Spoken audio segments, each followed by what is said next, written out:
Do you feel it? You're operating from a new core frequency, yet it's also a familiar and original core frequency. I'm noticing a rise and a flowering of energy that appears to be rippling across the collective field, so to speak. And if you felt inspired to watch this video, then I imagine you're about to receive some understandings on this new rising energy within you, some clarity for how to meet any of the current challenges and some of the current unknowns you might be facing. And additionally, I imagine there's some synchronicities, likely some downloads or activations, all nestled away within here. We just like to have a lot of fun like that. So, in that spirit, I'm Danielle Lynn. I have rad conversations with very cool people, such as yourself, who are choosing to intentionally live as your most authentic, your most aligned, your most resonant self, so you can live an enjoyable life. And as mentioned, I've experienced a rising energy. It feels more inevitable, like it has more gravitas. I almost get this picture of a great ancient tree that's making its way up through the ground, and like the tips of it represent some kind of newness, but it also has these very ancient origins. And if I were to correlate that to you, who I'm talking to, I would say with a lot of self-confidence here that you have a lot of ancient roots yourself. And yet, there is some form of transformation you've gone through in which you're still interconnected to that wisdom, but there's a completely new iteration of you emerging forward. And this could come from having integrated a good deal of your shadows. This could come through some recent crossroad portal changes and shifts that you've made. You may have noticed it through an increased sense of synchronicities. You may have noticed it through how you're actually responding with life. The ways that you're making your yes and no choices, the ways that you are feeling inspired and guided to take action. And I would even say your relationship with challenge, your relationship with things that maybe once would have completely floored you, are being met in a really new way by you. And I would say that more and more you're shifting from a faith-based way of approaching these things into more of a grounded, deeper felt wisdom that originates from within the core of yourself. It feels more interconnected with you than something you are hoping at or grasping for. And this is allowing you to move through some otherwise what could appear to be sticky situations in your life, maybe even intense situations, because it might be sort of funny, right? What I'm describing right now may, for some, there may be some peace and things they're enjoying right now. And then I would say for a group of us, there's also this potential navigation through some really intense or seemingly painful or upheaval type of changes. But they're being met with a new kind of inner awareness from you.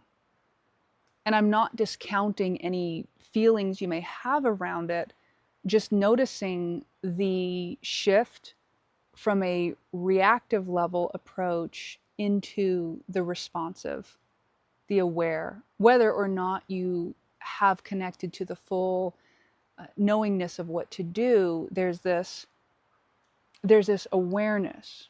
It is no longer you sort of thrashing through the darkness. There is, even if you're standing in the darkness, I see you holding a lantern. I see you holding a light. You know, what's so powerful about this imagery is it reminds me of the hermit. If you've ever looked at the archetypes, it reminds me of the hermit who guides themselves from their inner light, their inner North Star, their inner true north, which is symbolized through the lit lantern of the star. And when we choose to embody our paths as spiritual alchemists, as creators at play, we find that the gold that we're developing isn't only expressed in the external. We're experiencing it through our heightened awareness, through our inner equilibrium, through our ability to meet life with more presence, which is, as mentioned in some recent videos, a completely different kind of stability, because it's a stability that isn't requiring anything external to be a certain way first before you're allowed to feel very grounded and very well met in the moment. And that, my friends, is a form. It's a form of self-empowerment. It's one of the deepest forms of power and freedom. I invite you to think about it. If you yourself have the ability to meet any shifting situation with this kind of awareness, if you are not relegated or forced to act a certain way or feel a certain way, and yet you understand that you will continue to meet it with eyes open and clarity, then on some level, you've already moved beyond the game. It's not even about winning the game at that point. It's about seeing it for what it is and understanding that even if you are in the middle of experiencing, it doesn't mean that you must pretend that this experience is the be-all, end-all of your power, of your sovereignty, of who you are. And therefore, you can meet the temporary ups and downs with a certain kind of lightness, with a certain kind of curiosity. You can engage with life without being tousled by it. You can be present. You can engage with the moment and with yourself with a deeper level of self-honesty and self-intimacy that generally results in some of the more cool experiences unfolding in your life. Because now, instead of making choices based off of attempting to control outcomes or feeling fear about what's happening, you're more likely to choose your moment-to-moment choices and focuses based on this new emerging energy, this aliveness that is existing as you and within you. And I think the fun of that is it assists you in shifting from the dynamic where you think you need to fix things first before you're allowed to live as yourself. And it shifts you from nervous system reactive patterns in which you are approaching life with a series of jump scares, internal jump scares. You're coming to life, you're meeting life more from the perspective of being aware that you don't need to exert doing to live in a flowing way. I was going to say a flying way. Interesting. My friend Joseph refers to this as the philosophy of do nothing. And I understand that the idea of do nothing might sound very, very novel, maybe even impractical. But let's look at it this way. Perhaps you can interpret do nothing as don't feel the need to exert unnecessary energy. Don't feel the need to try to meet perceived challenges in your life by throwing your energy or action at it. And instead of your first response to be to do something, What if your first response is to do no thing? And instead of immediate reactive action, the response is to get in touch with your core.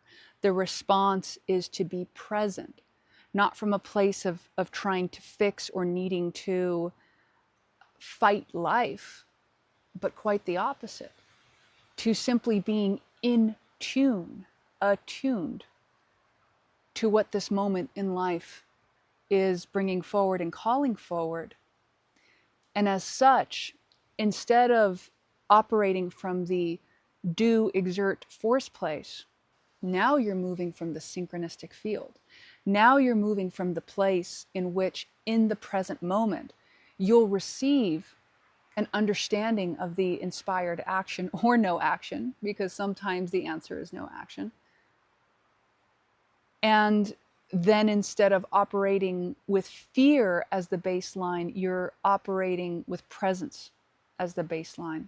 I understand it can feel sometimes uncomfortable to meet those places within ourselves, because oftentimes what we're actually contending with is the parts of ourselves that have internally managed our lives, usually through thinking or through some form of control or exertion. And when we approach shifting beyond that kind of control and exertion, it can sound like to the brain like, oh, we're giving up, right? Oh, we're letting go. Oh, we're letting go of control.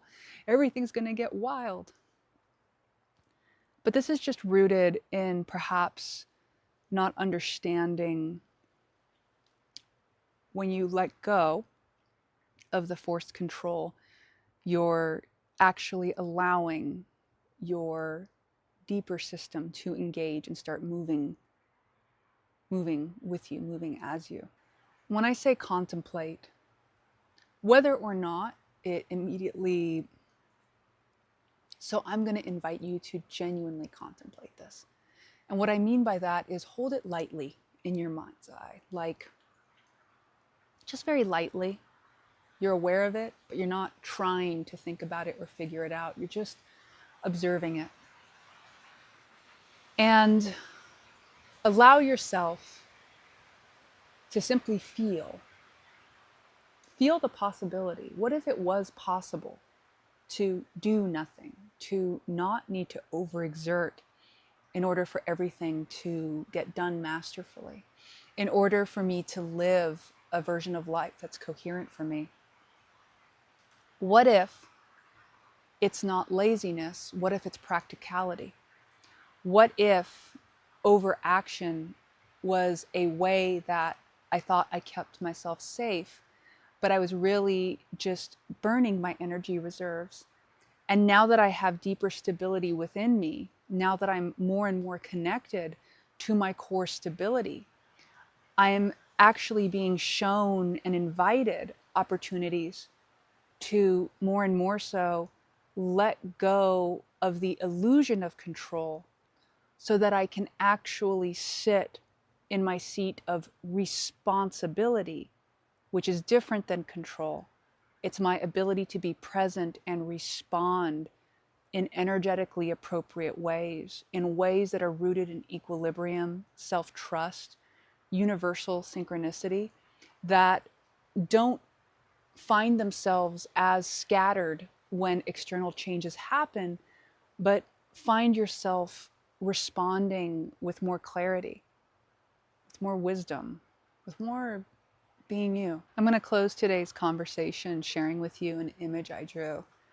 And it was the one I drew for the recent cohort, the one that is about to start. I'm very inspired by it. We have a beautiful full group for it.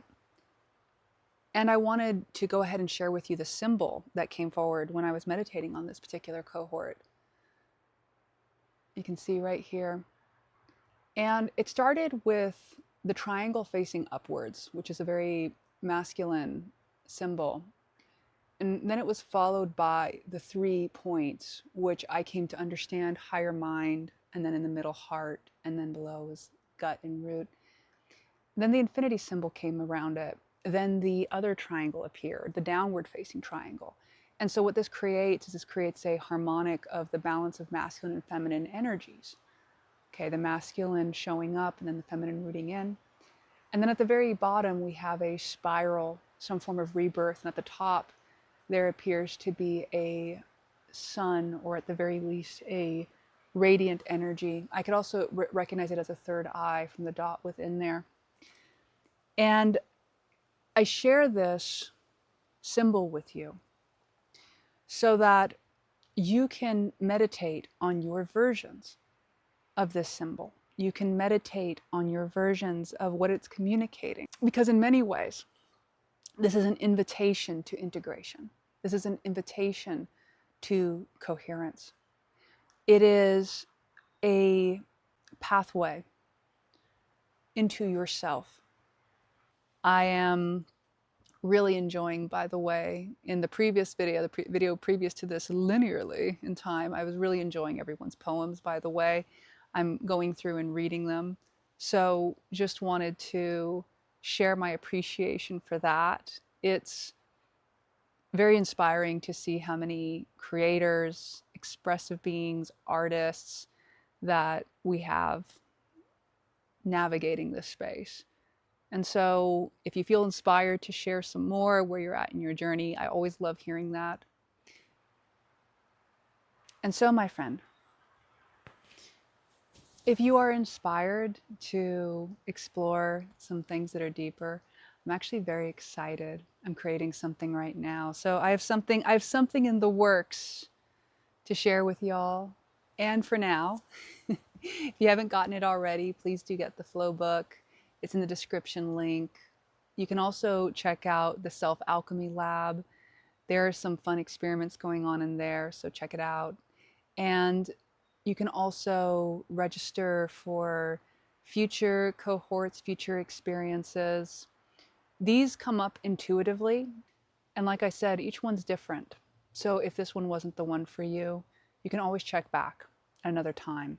They always structure themselves to what they're looking to be formed as. All right. So, my amazing friend, it was wonderful to connect with you today. I'm imagining you continuing to anchor into the core of your being, and I look forward to our next conversation.